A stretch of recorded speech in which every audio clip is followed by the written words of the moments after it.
Welcome to Simple English Sessions. Today, we are diving deep into the life of someone truly amazing from history, Cleopatra. She was the last queen of ancient Egypt.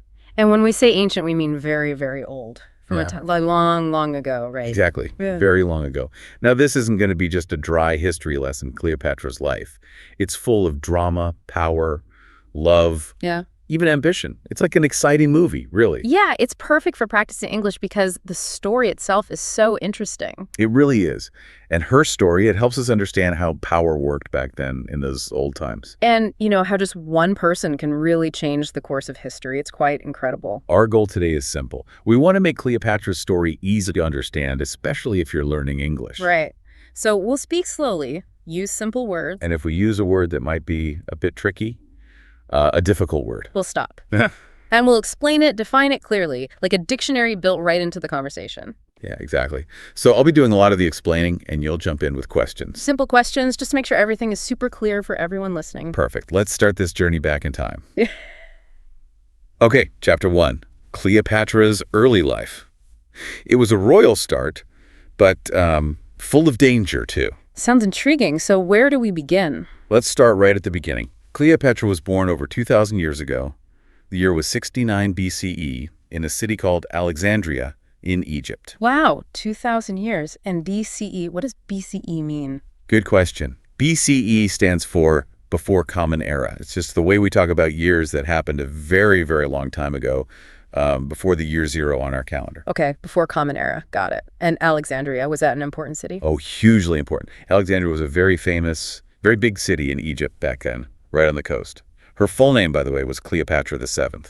There were others before her. So she was born a very long time ago in a big, famous city in Egypt. Exactly. And she wasn't born into just any family. She's born into the royal family. Royal family? Yep. Like the family of a king or queen? Precisely. Her family was called the Ptolemaic dynasty. And a dynasty is, well, it's a family of rulers who rule a country for a long, long time, passing power down. Ah, okay. A dynasty, like a line of kings and queens from the same family. You got it.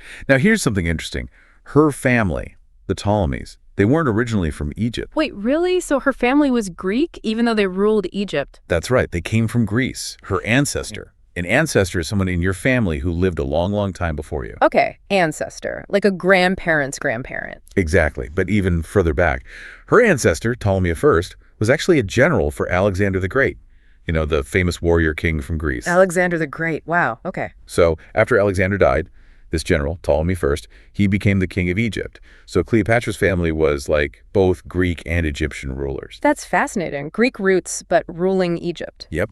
Now think about her childhood. She grew up in a palace. A palace, like a huge grand house for a king or queen. Exactly that. Surrounded by luxury. Luxury means really expensive and comfortable things. Beautiful clothes, lots of servants, the best food, and the best education, too. Wow. Sounds like a dream life, like a fairy tale, right? Easy. You'd think so. But life in a royal family, especially this royal family, was not easy. There was always danger. Danger? What kind of danger? Well, danger is the possibility of something bad happening. And in her family, bad things happen a lot. Family members fought for power. They really wanted to be the most powerful one. Fought, like argued? Sometimes argued, but sometimes worse. They sometimes even killed each other to become the king or queen. Whoa. Okay, so definitely not a fairy tale. More like a dangerous game. A very dangerous game. But Cleopatra learned something important from a young age. Knowledge was power.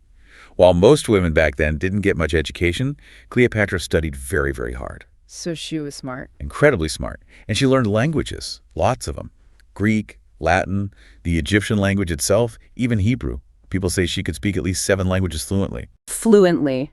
What does that mean? Fluently means speaking a language really, really well, like a native speaker, someone who grew up speaking it. Being able to speak so many languages was very rare, especially for a ruler back then. It made her special. So she was very, very smart and could talk to lots of different people in their own language. That must have been useful. Hugely useful. And she was also curious. Curious means wanting to know or learn about everything. Ah, like always asking why. Exactly. She studied science, math, books, how governments work, politics. She didn't just want to wear a crown. She wanted to be a wise and powerful ruler, someone who really knew how to lead, She sounds impressive. Oh, she was. And she had another sort of secret weapon, charm. She wasn't just smart, she was confident. People said she had this beautiful voice that could capture anyone's heart. Capture someone's heart, like make them fall in love. Not necessarily love, but make them like her very much. Make them listen to her, be persuaded by her. It's a powerful skill. Intelligence and charm. A good combination for a leader. Definitely. But her childhood wasn't all studying and charm. There were big challenges. Her father, the king, Ptolemy XII, he wasn't a strong ruler. Strong ruler. You mean he wasn't good at his job? Pretty much. Many people in Egypt didn't like him. They thought he was weak, spent too much money. Things got so bad sometimes that the family actually had to leave Egypt for a while just to stay safe. Stay safe, like to avoid danger. Exactly, to avoid being harmed. So she learned really early on that being a ruler was difficult and that you have enemies. Yes, she learned that lesson young. Then when she was about 14, something really tough happened. Her mother disappeared. Disappeared, like vanished. Yeah, no one knew for sure where she went. Some say she died naturally, others whisper she might have been killed. It was a mystery. And around the same time, her father became very sick. Oh, wow. That's a lot for a teenager. It was. And it meant that soon Cleopatra would have to fight for the throne. The throne is like the special chair a king or queen sits on, but it really means the power to rule a country. She was still young, but she was already getting ready to become queen. She had to grow up fast. Very fast. But what really made Cleopatra different from her family before her was her deep love for Egypt itself. Remember, her family was Greek. Right, the Ptolemies were Greek. But Cleopatra respected Egyptian traditions. Respected means she showed honor to them. She valued them. So she didn't act like she was better than the Egyptians. Not at all. And remember how she learned languages. She was the first ruler in her whole dynasty in 300 years to actually learn the Egyptian language. Wow. That must have made a big difference to the Egyptian people. It really did. She even presented herself as the goddess Isis. Isis was a very powerful, very important goddess in Egyptian mythology. Mythology, what's that? Mythology means the old traditional stories of a culture, usually about gods and heroes. So by connecting herself to Isis, she was connecting herself deeply to Egyptian beliefs. So she really understood and loved the Egyptian people and their ways. She wasn't just pretending. It seems she genuinely did, yes. By the time she became a young woman, she was ready to rule. But she knew it wouldn't be easy. Enemies inside her family, enemies outside. She had to be brave, clever, and incredibly strong. Okay, chapter 2. Cleopatra becomes queen. And let me tell you, getting there was not simple. It was a path filled with danger, betrayal. Betrayal means when someone you trust hurts you or turns against you, and some really clever plans. Sounds intense. So how did it start? Her father died, right? Exactly. When Cleopatra was 18, her father, King Ptolemy XII, passed away. Passed away just means died. In his will. A will is the legal paper someone writes that says what should happen with their money and things after they die. Okay, a will, like instructions for after death. Right. In his will, he said Cleopatra would rule Egypt, but crucially, not alone. Who did she have to share power with? She had to share the throne with her younger brother, Ptolemy III, and he was only 10 years old. 10? Wow, so an 18-year-old queen and a 10-year-old king ruling together. It sounds strange to us, but it was actually common in ancient Egypt, especially in her family, for brothers and sisters to rule together, even if one was very young. Okay, but how did Cleopatra feel about that? Sharing power with a little kid? Well, she didn't want to share her power, honestly. She believed she was much more capable. Capable means being good at doing things, having the skill. Makes sense. She studied languages, politics. He was just a boy. Exactly. She felt she needed to take full control to protect Egypt properly. At first, she tried to sort of work with him, but the people around her brother, his advisors. Advisors are people who give advice or help to a ruler. Okay, advisors, like his teachers or helpers. Yes, sort of. But these advisors started plotting against her. Plotting means making secret plans to harm someone. Right. They didn't want a strong woman in charge. They thought Ptolemy XIII would be easier to control. So the people around her brother wanted to get rid of her, to have power themselves through him. That's exactly it. Things got very dangerous for Cleopatra very quickly. She was forced to leave. She had no choice but to leave the royal palace in Alexandria. She had to flee. Flee, like run away. Yes, run away for safety. She fled to the desert. Yeah. The hot, dry place with lots of sand. Wow. From a palace to the desert, that's a huge change. Imagine. She's the queen, but suddenly she's out there, in the heat, with just a few loyal followers. No home, no army, no throne. This period is called her exile. Exile. What does exile mean? Exile is when you are forced to leave your own country or home and live somewhere else, usually because of political problems or danger. You're banished, basically. So she was in exile. Did she just give up? Cleopatra, give up. No way. Give up means stop trying. And she was not a quitter. While she was in exile, she started making a plan. She knew she couldn't take back her throne alone. She needed help, powerful help, and she had to think fast. Okay, so who could help her? Well, luckily for her, right around this time, a very powerful Roman general arrived in Egypt. His name was Julius Caesar. Julius Caesar, the famous Roman guy. The one and only. Caesar was one of the most famous and influential men in the world back then. Influential means having the power to change how people think or act. Cleopatra saw an opportunity. An opportunity, like a chance to do something important, a lucky break. Exactly. She saw her chance. What did she decide to do with this powerful Roman general? Yeah, what was her plan? How could she even meet him if she was in exile? She decided she had to meet Caesar, but she knew just showing up wouldn't work. Her enemies controlled the palace. She needed to do something dramatic. Dramatic means like very surprising and exciting, something to grab his attention. Grab his attention, make him notice her. Yes. Make him stop and say, wow. So she came up with this incredibly bold and clever idea. One night, she had her loyal servant. A servant is a helper, someone who works for you, and this servant was loyal, meaning he stayed true to her. Okay, a loyal servant. What did he do? He wrapped her up in a large carpet, or maybe some accounts say it was bedding, like a big roll of fabric. Wrapped her up, like a present. Exactly. The servant then carried this rolled-up carpet right into Caesar's private room, pretending it was a gift for the general. No way. Yes way. And then right there in front of Caesar, the servant unrolled the carpet and out popped Cleopatra, looking stunning. Stunning means very, very beautiful or impressive and full of confidence. Wow. So Caesar must have been very surprised. I mean, who expects a queen to jump out of a rug? Completely surprised and probably very impressed. Cleopatra didn't waste the moment. She spoke to him, using all her charm, all her intelligence. She told him her story, her struggles, her love for Egypt, her ambition to be a great queen. And Caesar, what did he think? He was blown away. He saw immediately that she wasn't just a pretty face. She was brilliant. Brilliant means very, very smart. And ambitious. Ambitious means really wanting to achieve great things, wanting power and success. So he liked her. He believed her. He did. Caesar agreed to help Cleopatra get her throne back. They started working together, planning how to defeat her brother, Ptolemy XIII, and his scheming advisors. So it was Cleopatra and Caesar against her brother. Yep. And honestly, Cleopatra's enemies didn't stand a chance. Didn't stand a chance means they had no possibility of winning.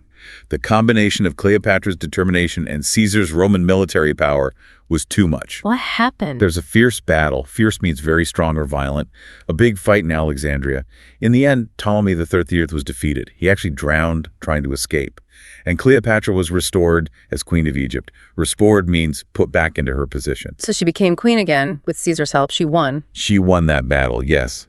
But Cleopatra wasn't just happy to sit on the throne again. She wanted more for Egypt. She wanted Egypt to become powerful and respected.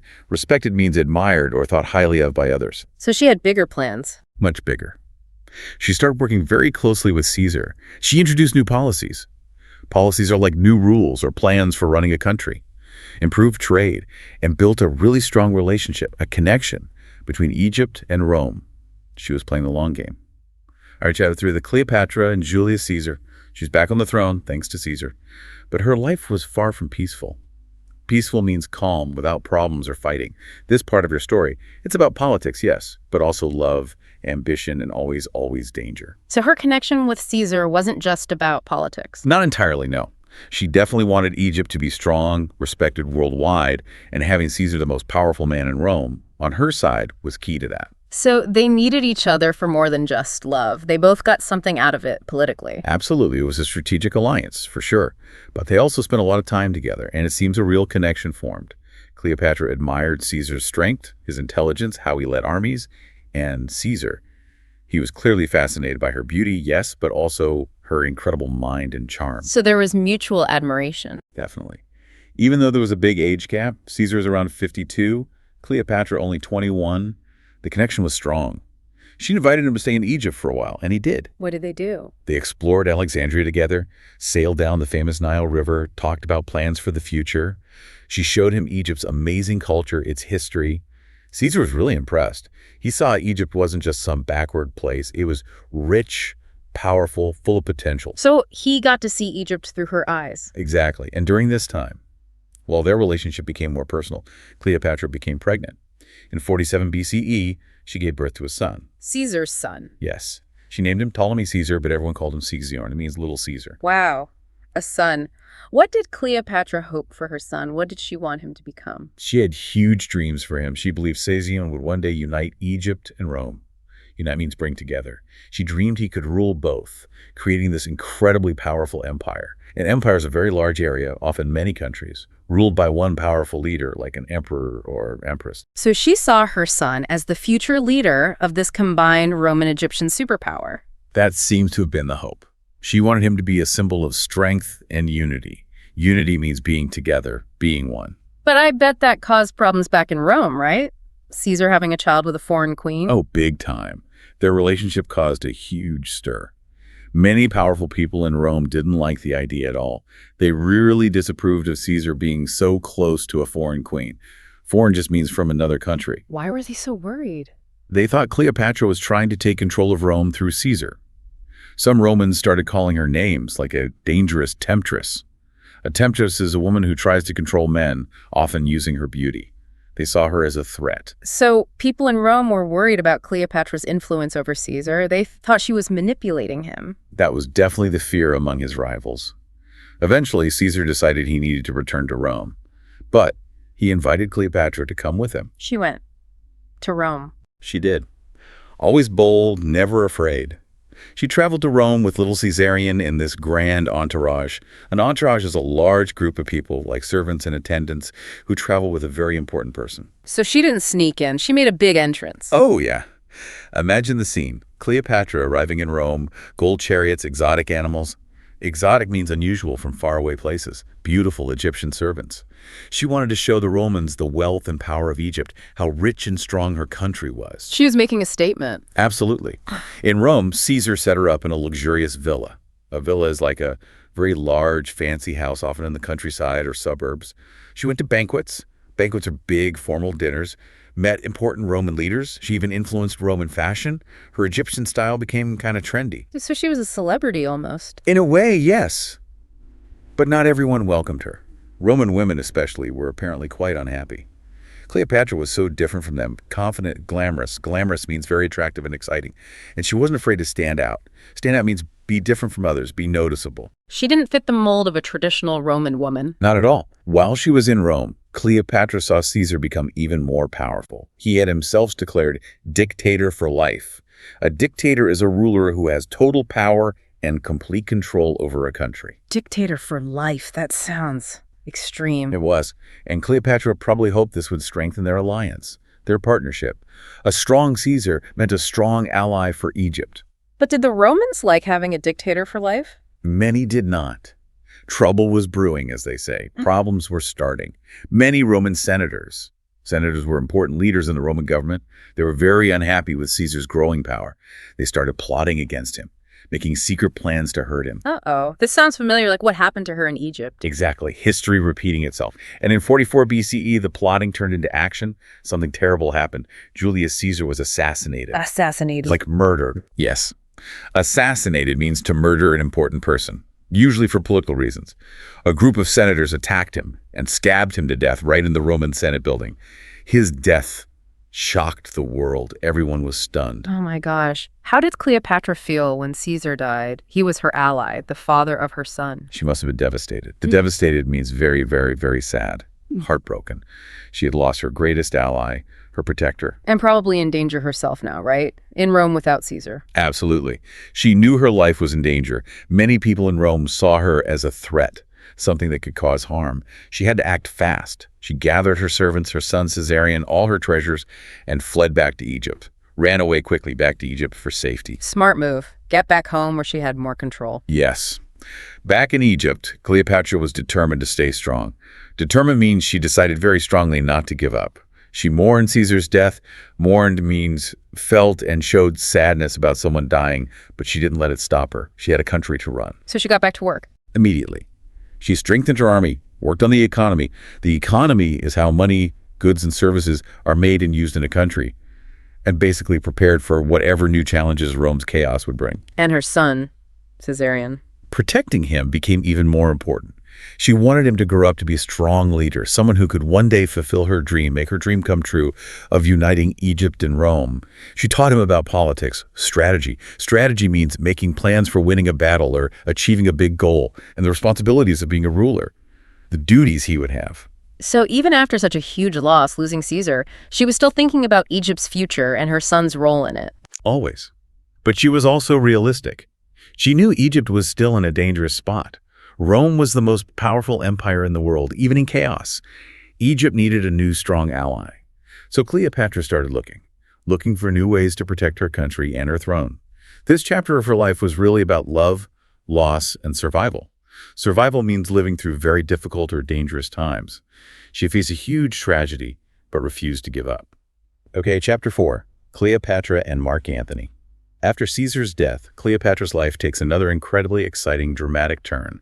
This part is all about her meeting Mark Antony, who is another one of Rome's most powerful leaders, and their story. It became one of the most famous, legendary love stories in all of history. Mark Antony? Okay, so Rome is messy after Caesar dies. Totally messy. It was in chaos. Chaos means a state of complete disorder and confusion. Lots of powerful men were fighting to take control of the Roman Empire. The main players were Mark Antony, who had been Caesar's close friend and general, Octavian, who was Caesar's adopted son and chosen heir, and another general named Lepidus. Okay, 3 guys trying to be the boss. Exactly. For a while, they actually teamed up. They formed something called the Second Triumvirate. A triumvirate is just a group of 3 powerful people, usually men, who share rule over a place. 3 rulers? Does that ever work? Usually not for long. And it was clear these 3 did not trust each other one bit. They were rivals, really. Got it. So where does Mark Antony fit into Cleopatra's story? Well, Mark Antony was quite a character. He was known as a brave soldier. A soldier is a fighter in an army, and brave means not afraid. He was also seen as a skilled leader, good at guiding others. People said he was strong, handsome, very confident, charming. Lots of people admired him. Sounds like a popular guy. Had he met Cleopatra before? He definitely heard about her, the famous, beautiful, smart Queen of Egypt, but they hadn't actually met yet. Now, Antony was in charge of the eastern part of the Roman territory, which included areas near Egypt. And why did Antony want Egypt's help? What did he need? Money and resources. Egypt was incredibly rich. It had grain, gold, ships. Everything Antony needed to support his army and his political ambitions, especially against Octavian. He needed Egypt's support. Support means help or assistance. Okay, so Antony needs Egypt's wealth. What does Cleopatra need from him? Protection. She wanted to keep Egypt safe from Rome's growing power, Rome getting bigger and stronger. She knew that building a strong alliance, an alliance is like a partnership or an agreement to work together, with a powerful Roman like Mark Antony could really help her protect Egypt. So they both needed something from each other again, like with Caesar. Exactly. It's politics and strategy again. So one day, Mark Antony sends a message to Cleopatra. He wants her to meet him in a city called Tarsus, it's in modern-day Turkey, to talk about this potential alliance. Okay, the big meeting. How does Cleopatra handle it this time? Another carpet. No carpet this time. But she knew this was her chance to impress Antony. Impress means make someone think highly of you, admire you. And she planned something unforgettable. Unforgettable means so special or amazing that you cannot forget it. What does she do? When Cleopatra arrived in Tarsus, she didn't just show up like an ordinary queen. She made a grand entrance. A grand entrance is a very special, very impressive way of arriving somewhere, designed to make everyone notice. It would leave everyone speechless. Speechless means unable to talk because you are so surprised or amazed. Okay, tell me. What was the entrance? She sailed up the river to Tarsus on this incredible golden ship. It had silver oars, and the sails were dyed a deep purple, the color of royalty. And Cleopatra herself, she dressed up as the goddess Aphrodite. Aphrodite, the Greek goddess of love and beauty. That's the one. And she surrounded herself with her servants, who were dressed up like other gods and goddesses like Cupids. The whole barge smelled amazing, filled with perfumes and flowers. It was pure theater. Wow. So she really wanted to make a huge statement, right? Not just a queen, but a goddess arriving. Exactly, and it worked. When Antony saw this spectacle, saw Cleopatra looking like a goddess, he was amazed. Amazed means very, very surprised and impressed. He'd never seen anything like it. I bet. What happened when they actually talked? She was just as impressive in person. Confident, intelligent, beautiful. She spoke to Antony with charm and wit. Wit means being clever and funny in the way you speak. Apparently, Anthony was completely captivated. He couldn't take his eyes off her. So sparks flew immediately. It seems so. That meeting was the start of their powerful and passionate relationship. Passionate means having very strong feelings, especially love. Did Anthony go to Egypt with her? He did. Cleopatra invited him to come back with her to Alexandria, and he accepted right away. In Egypt, they spent a lot of time together. Lavish banquets. Lavish means very grand, expensive, and luxurious. Parties, hunting trips, games. They really enjoyed each other's company. Sounds like they had fun. They did. Cleopatra showed Anthony the beauty of Egypt, its culture. They laughed, shared stories, and started making big plans for the future together. Anthony fell deeply in love with Cleopatra, and it seems she fell for him too. What kind of plans did they make? Big ones. Together they dreamed of creating a great empire, one that would rule both Rome and Egypt, East and West combined. Cleopatra really believed that with Anthony by her side, she could protect Egypt and make it more powerful than ever before. Was their relationship only about love? Or something else, too? Was it still political? Oh, it was definitely still political, very much so. Their relationship wasn't just about love, it was also about practicalities. Anthony desperately needed Cleopatra's wealth and resources, her money and supplies, to pay for his military campaigns, his big army operations against Octavian. And she needed his power. Exactly. Cleopatra needed Anthony's Roman military power to protect Egypt from other Romans, especially Octavian. They both knew they were stronger together. It was a mix of love and ambition. Did they have children together? They did. Their love grew, and they had 3 children together. First, twins, a boy named Alexander Helios and a girl named Cleopatra Selene. Later, they had another son, Ptolemy Philadelphus. Cleopatra was very proud of her family. She saw these children as the future rulers of that great empire they dreamed of. But what about Rome? Was everyone there happy about this? Especially Octavian. Definitely not. Octavian back in Rome was furious. He saw Cleopatra as a major threat, a danger. He accused her. Accused means said she did something wrong, of trying to take control of Rome through Anthony. How did he do that? Propaganda. He started spreading rumors, telling untrue stories to make people believe something bad. He told the Romans that Cleopatra had bewitched Anthony. Bewitched means used magic or spells to control someone. He painted her as this evil foreign queen, corrupting a noble Roman. So Octavian was really trying to turn people against Cleopatra and Anthony, using rumors and fear. Exactly. And Anthony's personal life made it worse. See, Anthony was actually married to Octavian's sister, a woman named Octavia. Oh, awkward. Very. But Anthony chose to stay in Egypt with Cleopatra instead of returning to his Roman wife. This created huge tension. Tension is a feeling of anger, disagreement, or unease between people, between Anthony and Octavian. Their rivalry, their competition, just got stronger and angrier. This sounds like it's heading towards a fight. It was. The tension between Anthony and Octavian finally boiled over into war. A big fight between their parts of the Roman world. Octavian officially declared Cleopatra and Anthony enemies of Rome and sent his army and navy to fight them. So it's war. What do Cleopatra and Anthony do? They prepared for battle. They knew everything they had worked for was at stake. At stake means in a situation where it could be lost or damaged, their love, their power, their children's future, the fate of Egypt. Everything depended on this war. Okay, chapter 5. The fall of Cleopatra and Mark Antony. This is it. They're ready to fight Octavian for everything, their love, their dreams, their kingdoms. They stood together, this incredibly powerful couple, ready to defend what they'd built. But this final chapter, the last part of their story, it's filled with misunderstanding, heartbreak, and a kind of courage that people still talk about today. So Octavian is coming for them. Yes. Octavian, their biggest enemy, was determined to destroy them both. He wanted Egypt's wealth, and he wanted Anthony gone so he could rule Rome alone. Octavian's army was strong, disciplined. Discipline means well-trained and following orders perfectly, and very well prepared. How did Cleopatra and Anthony plan to fight Octavian? What was their strategy? They decided they weren't going down without a fight. They chose to face Octavian's forces in a great naval battle. Naval means related to ships and the sea. A big fight with ships. This famous battle is called the Battle of Actium. It happened in 31 BCE, near the coast of Greece. A sea battle. Did they have a good chance? They thought so. Cleopatra brought her fleet of Egyptian ships. A fleet is a large group of ships sailing together, and Anthony brought his Roman forces. They combined their power. They really believed they could win. So what happened at the Battle of Actium? Well, the day of the battle came. The sea was just full of ships, soldiers fighting, weapons clashing. Cleopatra and Anthony fought bravely. But Octavian's fleet, led by his brilliant Admiral Agrippa, was incredibly well organized and maybe just stronger overall. Did they lose? It turned bad. During the fighting, something unexpected happened. Unexpected means not planned or thought of beforehand. Cleopatra's flagship, her main ship, suddenly turned around and sailed away from the battle, and part of her fleet followed her. She retreated. Why? Historians still debate why. Many think she might have been retreating strategically, trying to save her ships and maybe the treasury she had on board to fight another day. Maybe it was a prearranged plan if things went badly. But Anthony misunderstood her actions. He didn't understand why she left. What did he think? He thought she had betrayed him, turned against him, abandoned him in the middle of the fight. Oh no, so he thought she ran away and left him, just like Octavian's propaganda said she would. Exactly. It seems he believed the worst. Feeling completely heartbroken, confused, maybe betrayed, Antony's forces just started to fall apart, lose their strength, their organization.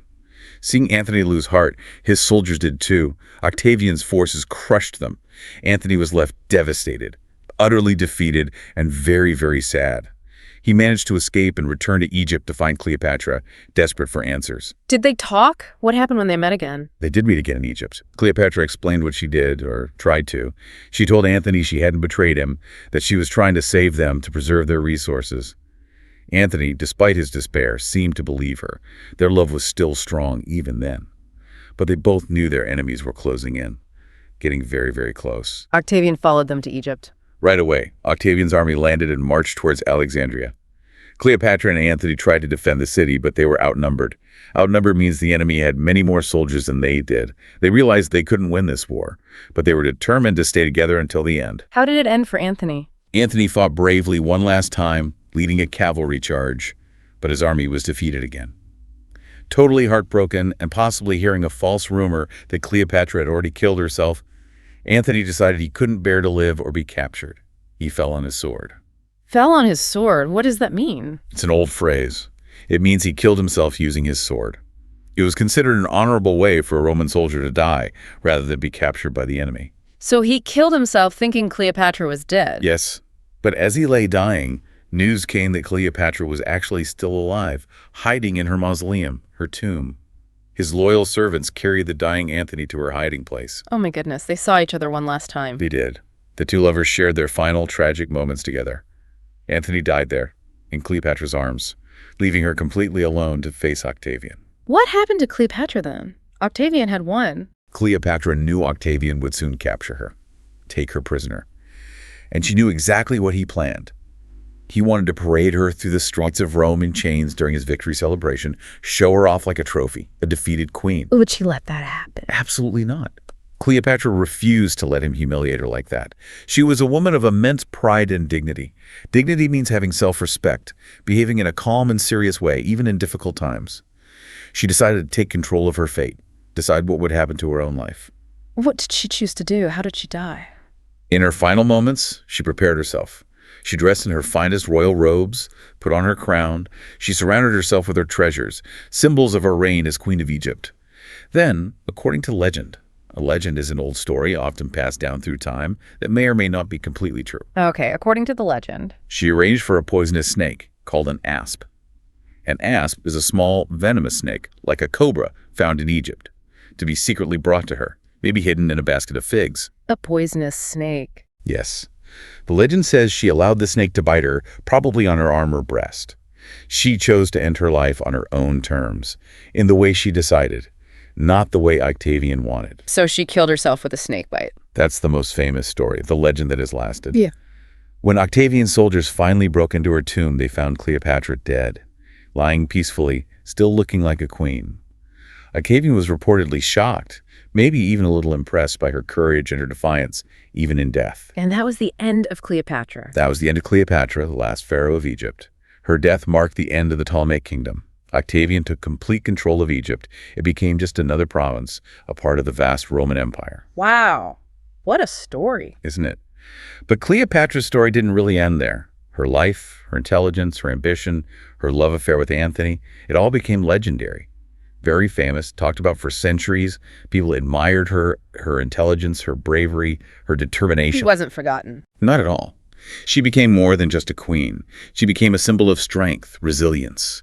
Resilience is the ability to become strong and happy again quickly after facing problems, and courage. So, what can we learn from Cleopatra's story today? I think Cleopatra's story teaches us that even when you face great challenges, really big problems, you can stand strong and fight for what you believe in. She never, ever gave up on her dreams or her country, even when things seemed impossible. She really showed the world that women could be powerful leaders, smart thinkers, and brave warriors. Even though it ended sadly for her. Her life may have ended in tragedy. Mm. A tragedy is a very sad event, especially one involving death. But her legacy lives on.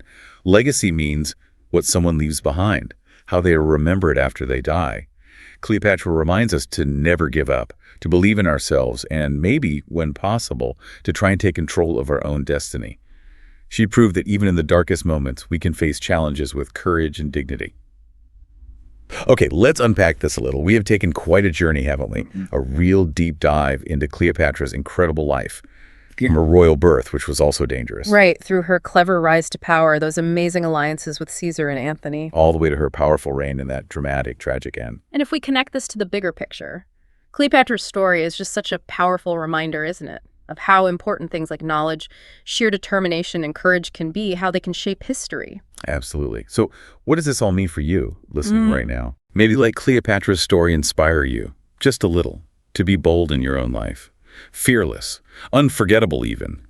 Her life was filled with huge struggles, yes, but also with passion, with hope, and undeniable greatness. Yeah, this raises an important question, I think. How does Cleopatra's story encourage you, you listening? How does it encourage you to be strong when things get tough, to maybe dream big and try not to let fear stop you, even when life feels really hard? Something to think about. A queen from 2,000 years ago still inspiring us today.